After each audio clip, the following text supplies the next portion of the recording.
I'm the Mac Phantom, an extra-dimensional being, and this is my review for Dynamite, 14th of December, 2022.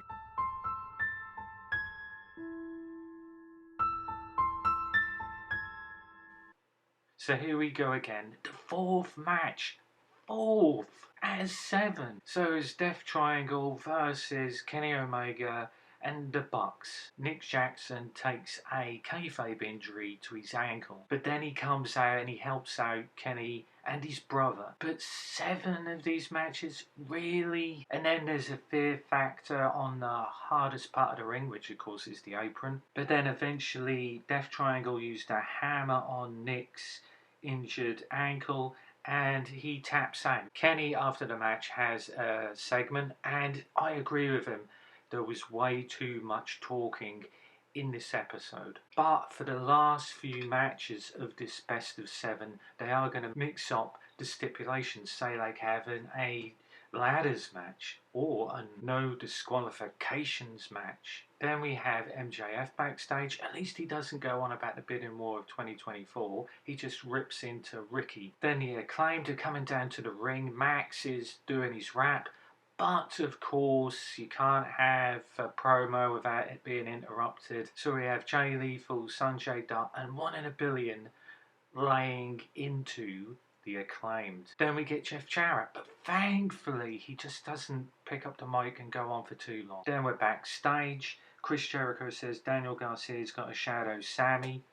Fine, fair enough, that's good. Then one of the Ring of Honor 6-man tag champions, Brian Cage, gets jobbed out to Jungle Boy, or Jack Perry as they're calling him now. Prince Nana was on the ring trying to distract a ref when Brian was tapping out, but eventually Jungle Boy does get the win. So then we have another interruption at the end of the match. It's Stokely, Big Bill, which Jungle is now feuding with. But then Hook turns up and he's helping Jungle. So then we move on backstage to more talking, but this time it's an excellent promo from Jon Moxley and the Blackpool Combat Club. But no Danielson. Claudio? Yeah. Wheeler, of course. Promo, Swerve, Keith, talking about what happened at the Ring of Honor pay-per-view, and they've definitely split up. House of Black are back, so this match doesn't really even get started. There's a lot of action on the outside because their opponents are the Factory.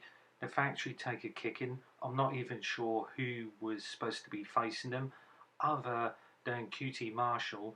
When the match actually does ring, he takes the pin. Promo, Hater, Shida, Hikaru Shida, if you didn't know, is my favourite wrestler, and she'll be jobbed out to Hater. Promo by Britt Baker, and it gets interrupted by Sky Blue.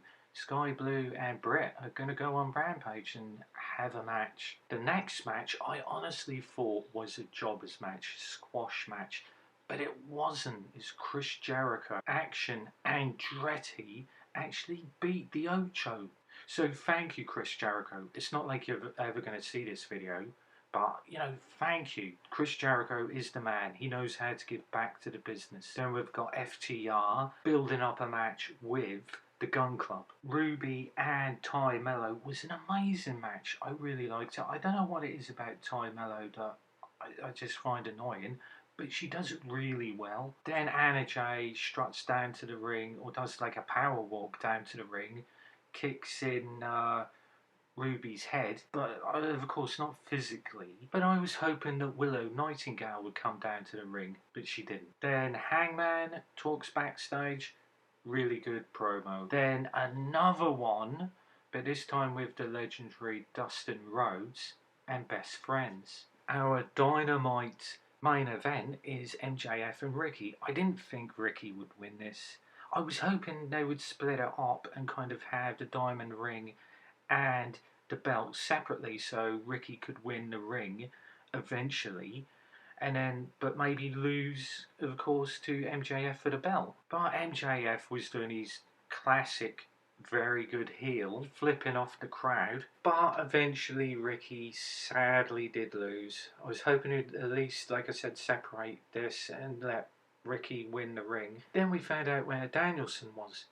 He comes down to the ring and confronts MJF, who runs off into the crowd. Overall, I like this Dynamite. There was a heck of a lot of talking and promos, but then again, you've got to get people on TV.